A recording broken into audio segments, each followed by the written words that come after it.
Assalamualaikum warahmatullahi wabarakatuh. Perkenalkan, nama saya Nur Alfia Hawariah dengan NPM 988240512141142. Di sini saya akan mempresentasikan mengenai salah satu pendekatan psikoterapi, yaitu Cognitive Behavioral Therapy atau CBT. Nah, video ini dibuat untuk memenuhi tugas UAS dari mata kuliah pengantar psikoterapi. Nah, berikut video yang akan saya paparkan.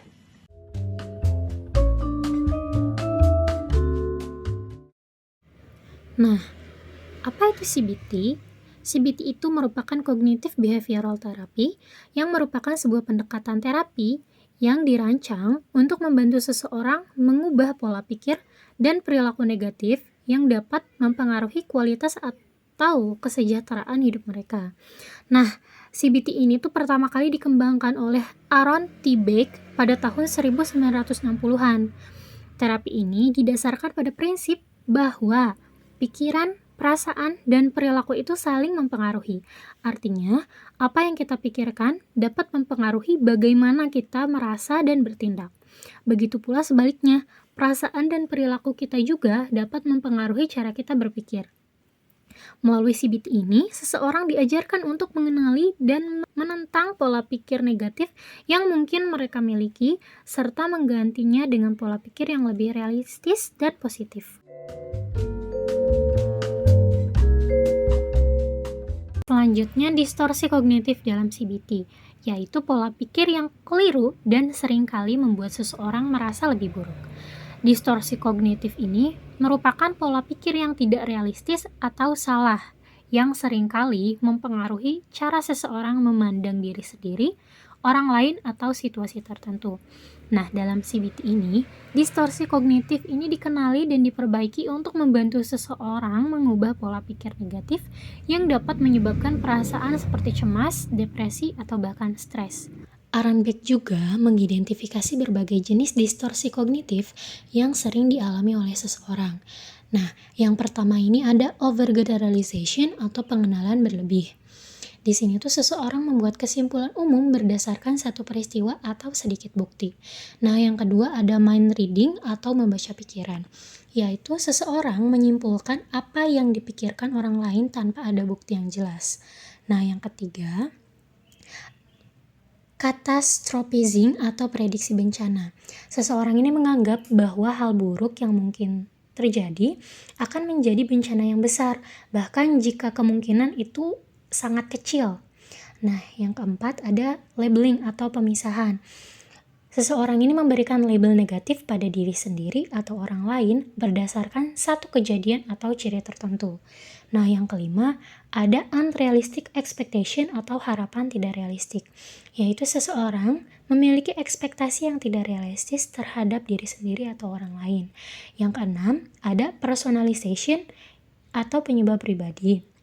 Di sini seseorang menyalahkan diri sendiri atas segala sesuatu yang buruk yang terjadi, meskipun itu tidak sepenuhnya tanggung jawab diri dia sendiri.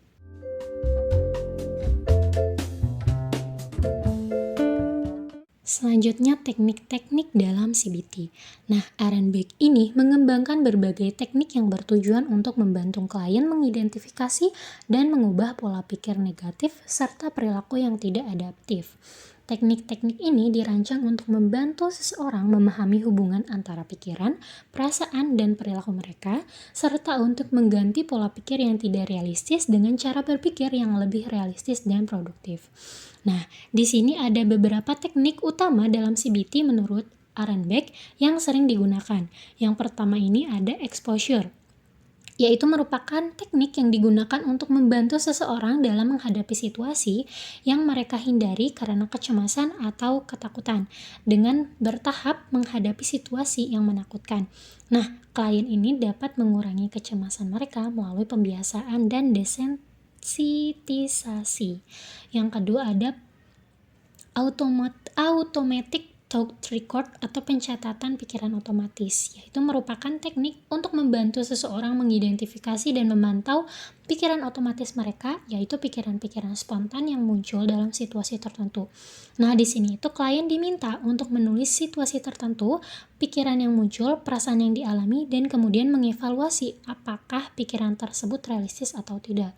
Yang ketiga ada behavioral action atau latihan perilaku, yaitu teknik ini membantu seseorang dengan depresi untuk kembali terlibat dalam kegiatan yang mereka biasa nikmati atau yang memiliki nilai bagi mereka. Nah, dengan melibatkan diri dalam kegiatan, klien dapat meningkatkan suasana hati dan mengurangi gejala depresi. Nah, yang keempat ada reframing atau pengubahan perspektif. Nah, dalam teknik ini melibatkan pola pikir negatif atau distorsi kognitif dengan pandangan yang lebih seimbang dan positif. Selanjutnya yang kelima ada positive activity scheduling, yaitu penyusunan daftar positif. Nah, teknik ini tuh melibatkan penjadwalan aktivitas-aktivitas yang menyenangkan atau positif untuk klien, khususnya bagi mereka yang mengalami depresi. Nah, tujuannya itu untuk meningkatkan suasana hati dan menciptakan pengalaman yang positif.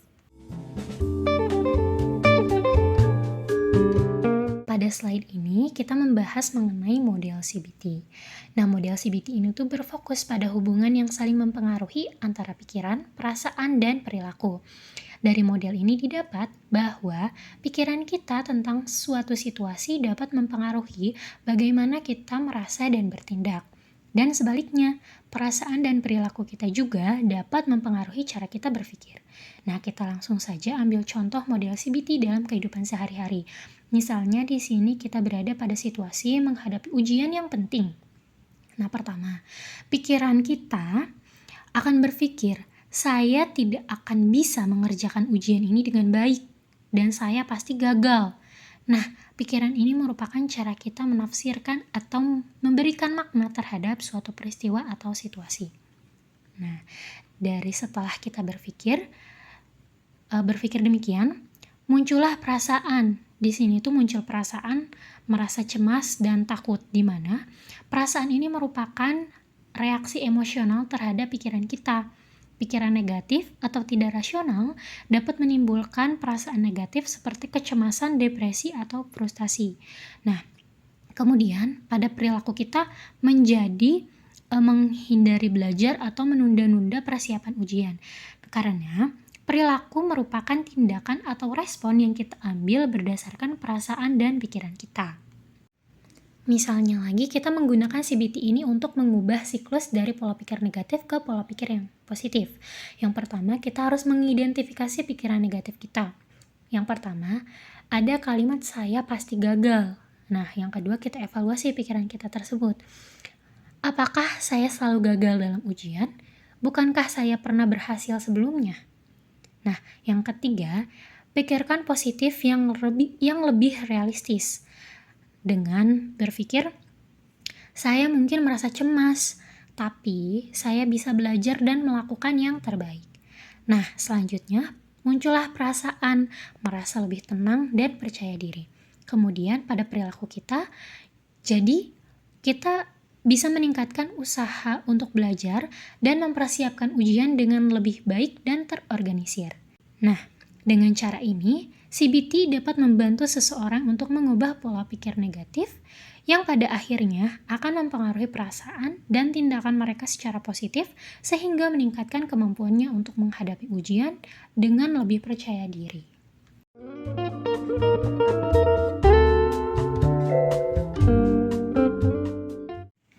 Selanjutnya, efektivitas dan manfaat dari CBT. Nah, CBT ini tuh terbukti efektif dalam mengatasi gangguan mental seperti kecemasan, depresi, fobia, OCD, dan PTSD.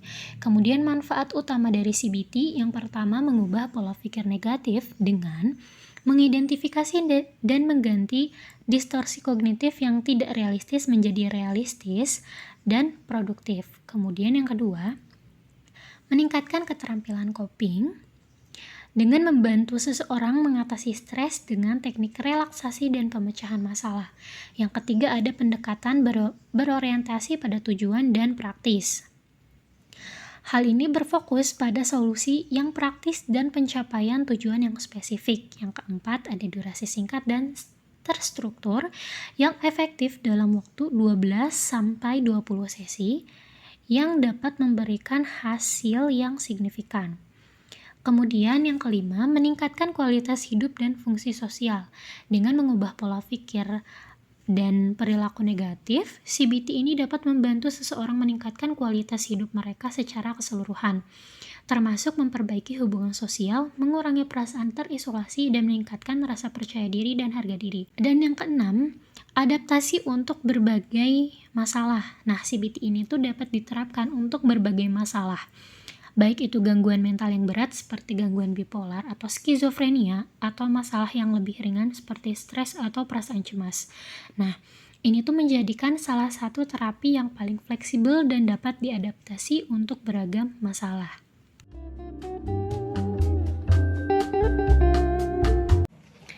Mungkin cukup sekian penjelasan dari saya, kurang lebihnya mohon maaf, dan semoga video yang saya buat ini dapat bermanfaat. Terima kasih. Wassalamualaikum warahmatullahi wabarakatuh.